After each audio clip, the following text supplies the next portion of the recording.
Ингушетия – надежный оплот России на Кавказе, древняя гостеприимная земля с замечательным культурно-историческим наследием. Жители республики вносят значимый вклад в укрепление потенциала нашего государства, активно участвуют в решении ключевых задач. Именно с такими словами обратилась к народу Ингушетии председатель Совета Федерации Валентина Матвиенко. Уважаемые жители Ингушетии, дорогие друзья, от всей души поздравляю вас с 30-летием образования республики. Ваша земля – одно из красивейших мест нашей большой страны. Ваш народ бережно хранит и передает из поколения в поколение историю, уникальные традиции, древние обычаи. Сохраняет самобытность, глубокую любовь к своим корням, к своей республике. Знаю, что у вас даже есть пословица «Родимая сторона теплее солнца». Я не раз убеждалась в вашем умении дружить искренне, всем сердцем, без колебаний приходить на помощь ближнему.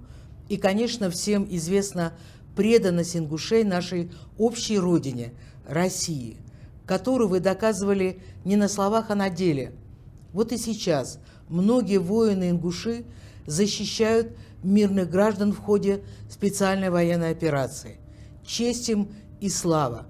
Когда я посещала Ингушетию, конечно, я прежде всего не могла не отметить человеческое радушие и абсолютное, неподдельное гостеприимство. Видела замечательных людей с потрясающим чувством долга, в высшей степени нравственных и никогда не нарушающих однажды данного слова. Людей, с которыми можно добиться успехов в любом деле.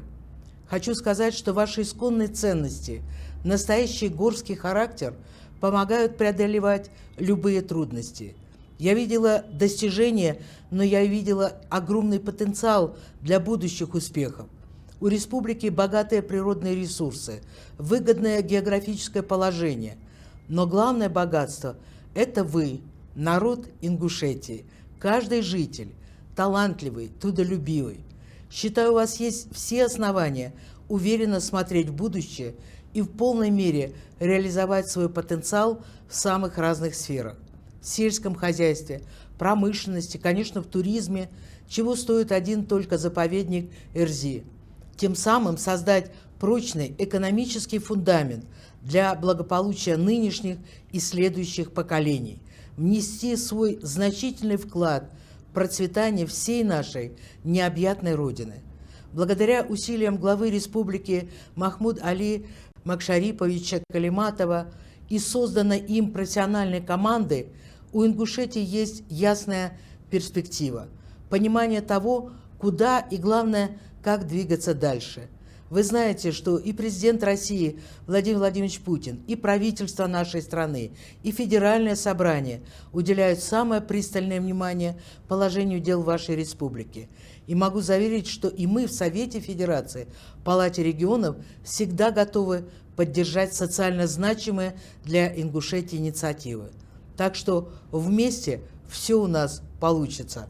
Дорогие друзья, я искренне желаю республике и всем ее жителям мира, счастья, процветания. И еще раз с праздником, с юбилеем. Пусть сбываются все ваши мечты, пусть сбывается все задуманное.